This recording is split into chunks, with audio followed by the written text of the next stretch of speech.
everyone. Good morning from India. Myself, Dr. Rashmi Gujarati, Dean of Technia Institute of Advanced Study from New Delhi. Today with us, we have a Dr. Umit Palabiyik from USA. He is from Framingham State University. Good morning, sir. How are you? Good morning. Thank you very much. Good morning, Dr. Gujrani. Welcome, sir. Welcome, sir, in our webinar, and we are here to discuss related with the business opportunity. So I would like to call you. Please proceed. Thank you. Thank you very much, Dr. Gujrani. First of all, greetings from beautiful Massachusetts.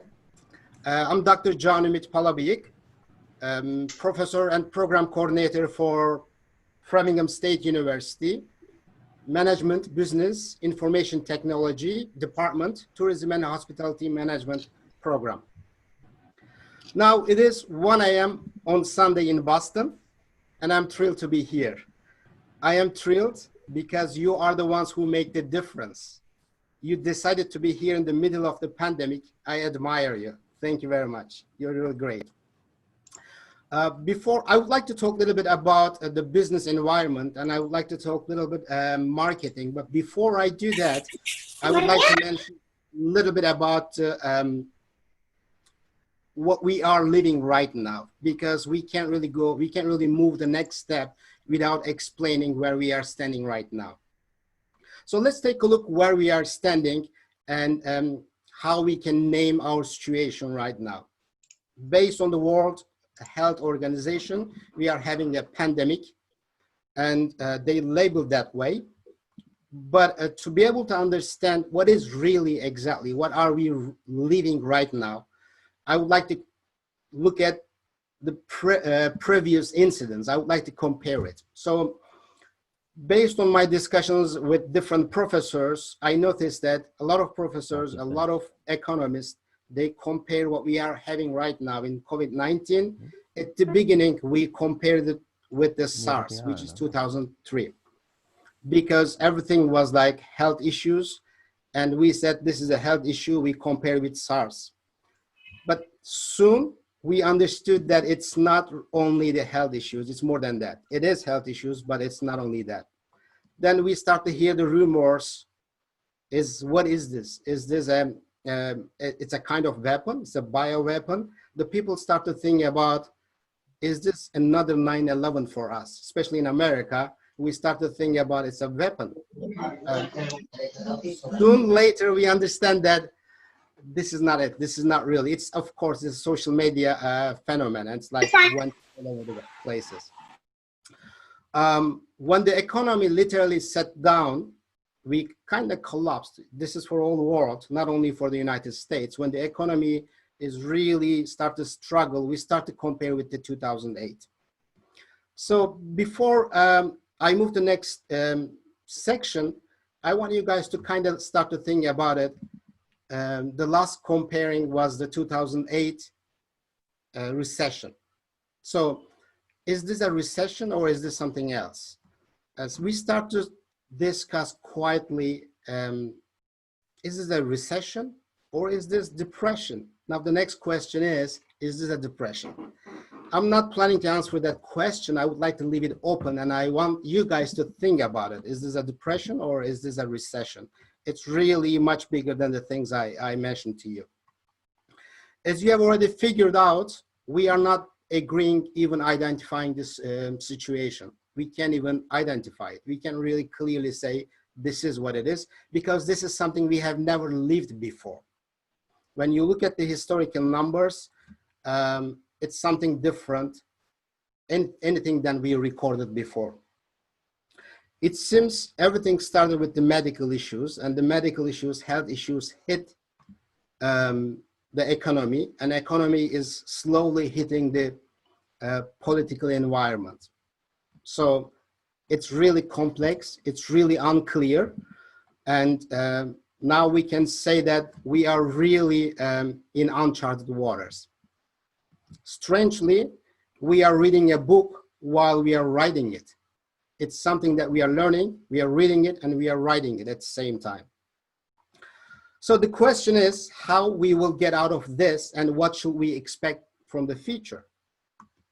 Unfortunately, there is no internationally accepted answer for that because there's no solution for that.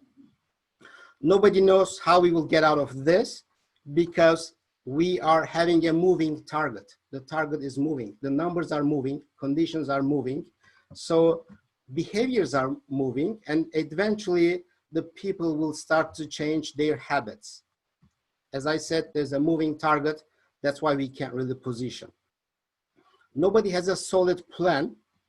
Matter of fact, we don't really need a solid plan. We just need a flexible plan, a kind of plan, but it's a flexible one that we can adapt it when we need to.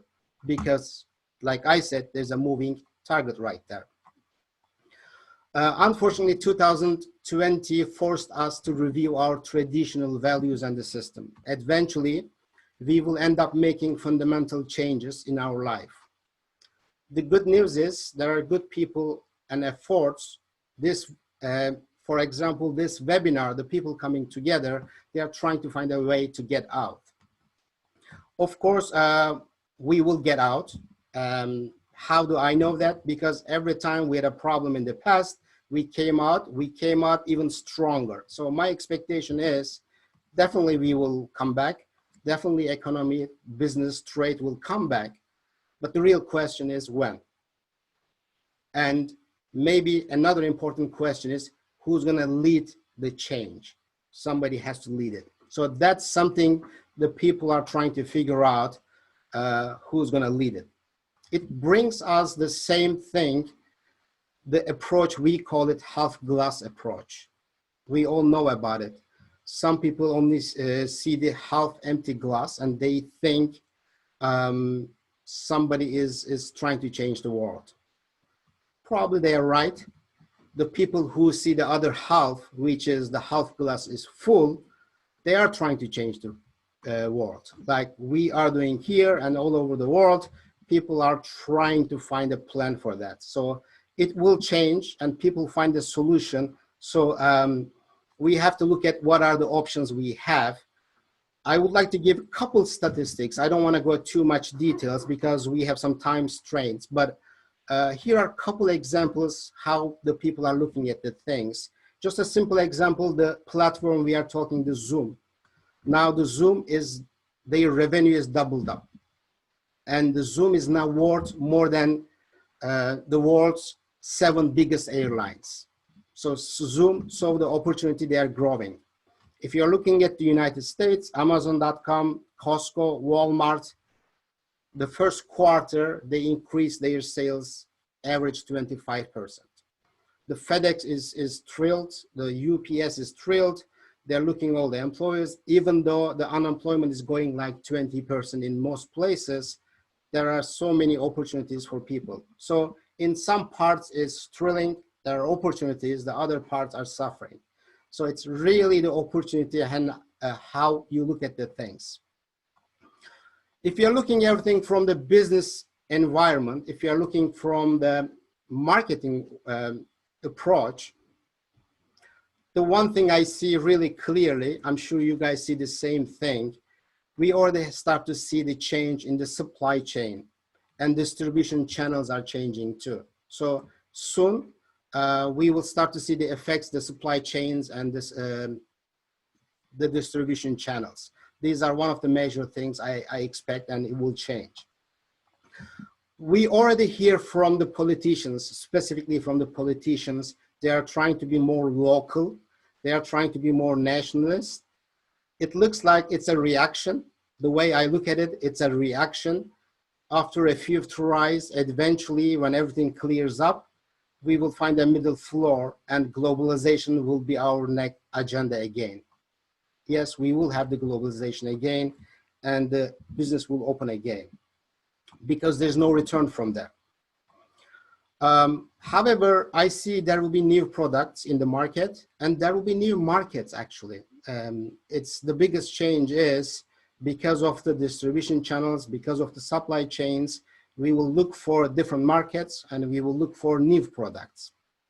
Saying that the new economies, growing economies and different locations has actually advantages for that. just to give you my personal opinion, I think that India has a great potential for that. Russia has the similar potential. Some South America countries have the same potentials. Even Turkey has a really great potential because of the location, because of the young economy and the distribution position right now. Of course, we will see a lot of trade wars right after that.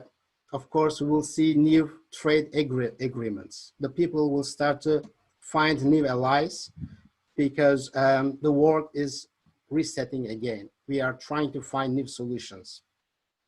If you look at the technology and the social media, they will be the powerhouse of the marketing. The marketing will still stay the same. However, the technology and the social media will be the powerhouse. We will be still using the traditional marketing tools. We will still be using the theories, the same theories, but the difference is the environment will change and we'll start to use new lingos. We will name the things differently now.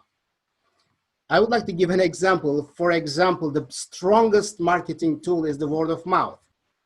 I don't think this is going to change. The word of mouth is going to still be the strong marketing tool. However, the platform will change. It will be more like reviews. It will be more like comments. And maybe we will name it differently. Maybe we will start to say word of mouth instead of word of mouth because everything is becoming much more digital, right? And the influence marketing will increase. We already have the influence marketing, but it will increase. And actually the influencers will change.